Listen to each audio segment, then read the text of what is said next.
Assalamualaikum warahmatullahi wabarakatuh. Pada kesempatan kali ini, saya akan mempresentasikan dan memaparkan sebuah materi yang telah saya buat terkait Omnibus Law dalam tata ruang dan peraturan atau agriculture. Sebelumnya, perkenalkan, saya adalah Alda Vesturagil Putri dengan NIM 1919 1050 1019 dari Prodi Perencanaan Wilayah dan Kota Universitas Jember. Nah, pada pemaparan materi kali ini dilakukan untuk memenuhi tugas ujian tengah semester dari mata kuliah dasar agriculture. Langsung saja, mari kita memasuki kepada materi yang telah saya siapkan. Yang pertama, mari kita mengenal apa itu Omnibus Law. Nah, baru-baru ini telah kita ketahui bersama bahwa pemerintah akan menyerahkan 2 draft rancangan undang-undang berupa Omnibus Law ke DPR RI, yakni Omnibus Law Cipta Lapangan Kerja dan Omnibus Law Perpajakan pada tahun 2020. Nah, Omnibus Law pertama kali muncul pada pidato Presiden RI Jokowi saat pelantikannya pada 20 Oktober 2019. Omnibus Law adalah sebuah konsep pembentukan undang-undang utama untuk mengatur masalah yang sebelumnya diatur sejumlah UU atau satu UU yang sekaligus merevisi beberapa undang-undang.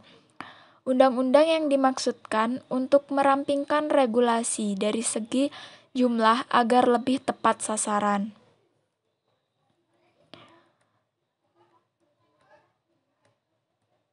Selanjutnya yakni berikut merupakan 2 Omnibus Law yang akan diajukan oleh pemerintah pada Januari 2020, yakni Omnibus Law tentang Cipta Kerja dan Omnibus Law tentang perpajakan. Nah, untuk Omnibus Law tentang Cipta Kerja itu terdiri dari 11 klaster pembahasan dengan beberapa poin di dalamnya, yakni penyederhanaan perizinan berusaha, persyaratan investasi, ketenaga kerjaan, kemudahan dan perlindungan UMKM, kemudahan berusaha, dukungan riset dan inovasi, administrasi pemerintahan, pengenaan sanksi, pengadaan lahan, investasi dan proyek pemerintahan, kawasan ekonomi. Yang kedua, Omnibus Law tentang perpajakan. Omnibus Law tentang perpajakan terdiri dari 6 klaster pembahasan dengan beberapa poin di dalamnya: pendanaan investasi, sistem teritori, subjek pajak orang pribadi, kepatuhan wajib pajak, keadilan iklim berusaha, fasilitas. Nah, selanjutnya kami akan membahas mengenai keterkaitan Omnibus Law dengan penataan ruang. Nah, dalam salah satu klaster dari 11 klaster UU Cipta Kerja di atas, yaitu pada narasi kemudahan berusaha. Lebih tepatnya kemudahan perizinan dasar yang membahas mengenai penyederhanaan dan mengintegrasikan perizinan dasar dari sejumlah undang-undang yang terkait dengan izin lokasi, lingkungan, dan bangunan gedung. Nah, penyederhanaan ini itu dilakukan dengan 3 perizinan dasar. Nah, berikut merupakan 3 perizinan dasar. Yang pertama tercantum pada pasal 56 tentang perizinan lokasi yang mengungkapkan bahwa menggunakan peta digitasi RDTR, integrasi rencana tata ruang dan rencana zonasi, kebijakan satu peta untuk atasi tumpang tindih lahan, peninjauan RT/RW guna menjawab dinamika pembangunan, kawasan hutan diintegrasikan dalam RT/RW, dan percepatan penetapan RDTR. Penyederhanaan 3 perizinan dasar yang kedua yakni termaktub dalam UU nomor 2 pasal 36 tentang perizinan lingkungan dengan poin-poin yang berisikan izin lingkungan dipertahankan, standar lingkungan untuk kegiatan resiko menengah, AMDAL disusun oleh profesi yang bersertifikat, AMDAL untuk kegiatan beresiko tinggi, AMDAL dievaluasi pemerintah atau profesi berserikat. Selanjutnya yang ketiga yakni termaktub pada UU nomor 2 pasal 36 tentang perizinan lingkungan dengan memuat beberapa poin-poin yakni izin bangunan gedung dipertahankan, penerapan standar teknis bangunan gedung, bangunan tak beresiko tinggi bisa mengacu prototipe, bangunan beresiko tinggi wajib disetujui pemerintah, dan sertifikat layak fungsi diterbitkan manajemen konstruksi atau pengawasan. Nah, terlepas dari isi Undang-Undang Cipta Kerja yang sesuai dengan klaster kemudahan berusaha di atas, ternyata banyak pro dan kontra yang kemudian muncul aturan tata ruang. Nah, dalam hal ini dinyatakan bahwa terdapat 5 aturan tentang tata ruang yang berubah karena munculnya Omnibus Law itu sendiri. Nah, 5 aturan tata ruang yang berubah itu, yang pertama yakni klausul izin jadi kesesuaian, perubahan drastis yang terjadi pada pasal 1 ayat 32 dalam Undang-Undang Tata Ruang. Semula ada klausul izin pemanfaatan ruang. Nah, klausul ini kemudian hilang di Omnibus Law dan berganti menjadi kesesuaian kegiatan pemanfaatan ruang. Perubahan ini membawa dampak signifikan pada aturan di selanjutnya, termasuk dalam hal pelanggaran terhadap tata ruang. Jika sebelumnya pidana terhadap pelanggaran izin, maka sekarang pidana terhadap pelanggaran kesesuaian pemanfaatan ruang. Selanjutnya yang kedua yakni kewenangan gubernur dan bupati yang dipangkas. Nah, dalam pasal 10 Undang-Undang Tata Ruang, pemerintah provinsi atau gubernur dan DPRD setempat masih berwenang untuk melaksanakan penataan kawasan strategis di daerah mereka. Hal ini berlaku bagi pemerintah kabupaten atau kota, bupati, dan DPRD setempat. Dalam pasal 11, kewenangan ini dihapus dalam Omnibus Law, sehingga kewenangan daerah kini hanya sebatas pengaturan, pembinaan, pengawasan, dan pelaksanaan penataan ruang. Kemudian kerjasama antar daerah. Untuk aturan yang ketiga, yang berubah yakni terkait aturan tata ruang pedesaan di Babat. Nah, dalam Undang-Undang Tata Ruang ada 6 pasal sekaligus yang mengatur soal perencanaan, pemanfaatan, dan pengendalian tata ruang di desa.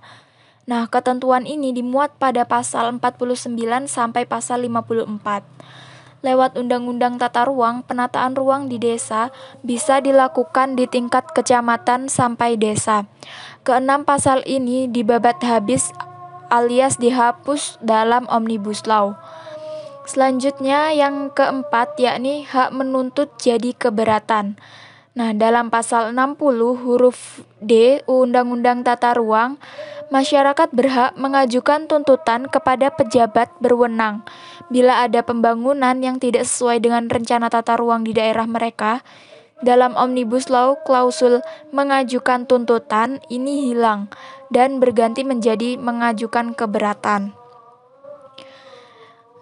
5 aturan yang terakhir yakni pidana korporasi di Korting.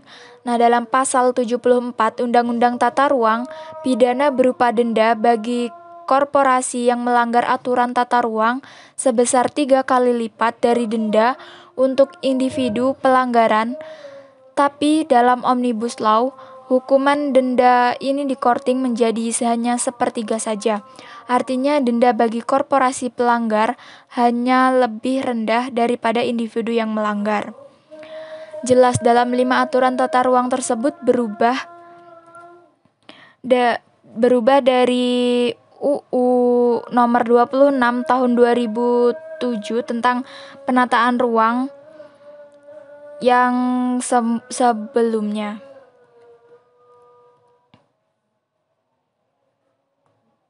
Selanjutnya pembahasan yang ketiga yakni terkait Omnibus Law dengan pertanian atau agriculture.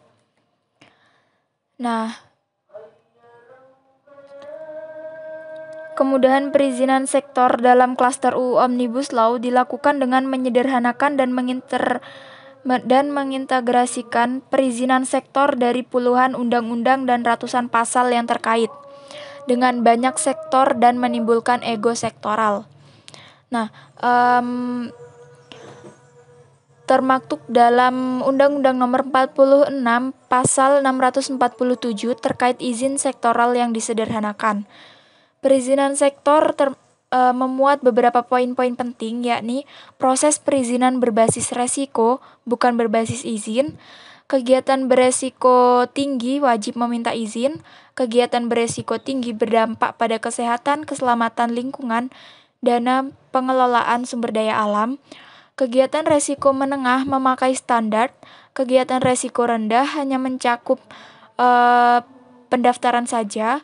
Penilaian standar oleh profesi yang bersertifikat, dan pemerintah mengawasi kegiatan beresiko tinggi. Nah, dalam cakupan perizinan sektor yang sederhana, terdapat 15 sektor, salah satunya yaitu sektor pertanian yang terdapat 6 jumlah undang-undang dan 69 pasal. Untuk meningkatkan ekosistem investasi bersektor, salah satunya sektor pertanian adalah dilakukan dengan tetap memberikan ruang untuk perlindungan produk pertanian dalam negeri. Nah, namun sama seperti dengan permasalahan terkait tata ruang pada Undang-Undang Cipta Kerja, pembahasan mengenai pertanian dan pangan juga menuai kontra karena dilansir bahwasannya undang-undang ini mengalami dan mengandung pasal yang bermasalah. Berikut merupakan perubahan undang-undang mengenai pertanian dan pangan. Mengenai persoalan pertanian dan pangan, beberapa undang-undang yang terkena revisi seperti Undang-Undang Nomor 22 Tahun 2019 tentang Sistem Budidaya Pertanian Berkelanjutan, Undang-Undang Nomor 2 Tahun 2012 tentang Pengadaan Tanah bagi Pembangunan untuk Kepentingan Umum, dan Undang-Undang Nomor 41 Tahun 2009 tentang Perlindungan Lahan Pertanian Berkelanjutan. Berikut merupakan beberapa poin yang menjadi perdebatan dari RUU Cipta Kerja mengenai pertanian dan pangan. Poin yang pertama yakni rencana Undang-Undang Cipta Kerja berpotensi membuat masyarakat adat dan petani kecil kehilangan lahan dan sumber penghidupannya. Nah, hal ini tuh misalnya tergambar pada pasal 19 ayat 2 Undang-Undang Nomor 22 Tahun 2019 dan pasal 44 ayat 2 Undang-Undang Nomor 41 Tahun 2009 yang mengatakan bahwa lahan budidaya pertanian dan lahan pertanian pangan berkelanjutan dapat dialihfungsikan untuk kepentingan umum atau proyek strategis nasional. Ayat yang kemudian mengatur persyaratan pelaksanaan alih fungsi lahan, termasuk pemberian ganti rugi dan atau lahan. Nah, pengganti kepada mereka yang terdampak, termasuk petani kecil dan masyarakat adat, itu dihapus. Nah, di pasal 19C itu turut tertera bahwa pengadaan tanah tak lagi memerlukan AMDAL bila sudah ditetapkan. Hal tersebut sangat kontra sekali dengan undang-undang yang sebelumnya. Bahasanya AMDAL itu sangat diperlukan pada undang-undang sebelumnya. Nah, untuk poin selanjutnya yakni perusahaan-perusahaan rekayasa, perusahaan-perusahaan raksasa dan investor bermodal kuat dapat merampas lahan masyarakat kecil secara legal dengan mudah dan tetap lepas dari jeratan hukum yang harusnya mempidanakan mereka. Selama ini praktek-praktek pemindahan paksa, pengurusan dan perampasan tanah rakyat yang dilakukan oleh pemerintah dan korporasi, baik secara sendiri maupun bersama-sama itu sudah sering terjadi. Nah, dalam RUU ini jika disahkan akan semakin memperparah kondisi tersebut. Selanjutnya terkait RUU Cipta Kerja berpotensi menimbulkan semakin terpinggirkannya praktek-praktek pemuliaan, penyimpanan, dan penggunaan benih lokal dengan semakin intensifnya impor benih. Nah, dalam hal ini tuh petani yang memuliakan benih tanpa izin sendiri sudah berada dalam ancaman kriminalisasi. Keberadaan pasal-pasal yang membuka pada impor benih itu membuat agenda politik industri pertanian global semakin jelas. Petani akan bergantung pada benih-benih hibrida hasil impor. Hal ini tentu bisa mengancam kedaulatan petani dan semakin terancamnya penggunaan benih lokal. Poin selanjutnya yakni kekuasaan pemerintah pusat yang semakin mendominasi dan meminimalisir kewenangan dan peran pemerintah daerah dalam menjamin pangan di daerahnya, dapat mengancam keamanan dan ketersediaan pangan lokal. Banyak kajian dan rilis tentang RUU Cipta Kerja yang menunjukkan kewenangan semakin terkonsentrasinya di tangan pemerintah pusat, pun dengan pendelegasian peraturan pelaksanaan ke tangan lembaga eksekutif. Dalam hal pangan, pasal 102 Undang-Undang Nomor 22 Tahun 2019 menghapus peranan pemerintah daerah untuk membangun, menyusun, dan mengembangkan sistem informasi pertanian yang terintegrasi. Untuk poin yang terakhir yakni terkait RUU Cipta Kerja berpotensi menimbulkan ancaman kemiskinan, kelaparan, dan malnutrisi lebih tinggi karena pelanggaran hak atas pangan dan gizi, terutama dari dimudahkannya konversi lahan yang awal, merupakan aset vital untuk sumber pangan masyarakat lokal. Nah, hak atas pangan dan gizi merupakan hak yang mendasar bagi setiap warga negara untuk bebas dari kelaparan. Idealnya, hak atas pangan dan gizi harus direlasikan dengan kedaulatan pangan dalam tataran lokal. Namun kenyataannya dalam RUU Cipta Kerja, hak ini berpotensi dilanggar dari pasal-pasal yang semakin mengandung masifnya impor, digerusnya praktek pertanian dan produksi panganan lokal, mudahnya alih fungsi lahan, tumpulnya hukum pidana kepada pihak pengusaha kaya, dan semakin sentralistiknya kebijakan-kebijakan soal pangan di bawah tujuan semu atau ketahanan pangan. Berikut merupakan paparan dari materi yang telah saya siapkan, yakni terkait Omnibus Law dengan penataan ruang serta hubungan dengan aspek pertanian dan agriculture. Selebihnya saya mohon maaf yang sebesar-besarnya. Terima kasih atas segala partisipasi Anda semua yang telah menonton. Sampai jumpa di video selanjutnya.